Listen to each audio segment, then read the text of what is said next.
ரெக்கார்ட்ஸ்னா பெருசா என்னன்னா, இதுவரைக்கும் 9 தடவ இவங்க செப்பாக்ல விளையாடிருக்காங்க. அதுல ஒரே ஒரு தடவ தான் ஆர்சிபி ஜெயிச்சிருக்காங்க. அது வந்து விளையாடின வருஷம் 2008. ம். அதுக்கப்புறம் செப்பாக்ல விளையாடினப்பலாம் ஆர்சிபி வந்து தோத்துருக்காங்க. ஆனா இந்த தடவ கொஞ்சம் பெட்டர் டீம் வச்சிருக்காங்கன்னு நெனைக்கிறேன் ஸ்ரீராம். 2 டீம்லயும் ஒரு player to look out for இவர் தான் வந்து ஒரு கேம் சேஞ்சரா இருப்பார் அப்படின்னா யார சொல்லுவீங்க? விராட் கோலி. ம். ஏன்னா அவரோட செகண்ட் மோஸ்ட் ஃபேவரட் டீம். அதிக அமௌண்ட் ஆஃப் ரன்ஸ் அடிச்சது சிஎஸ்கேவுக்கு எதிராக.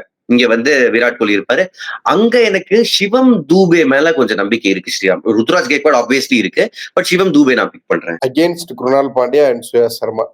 எஸ். அந்த காரணத்தினால நான் பிக் பண்றேன் சிவம் தூபே.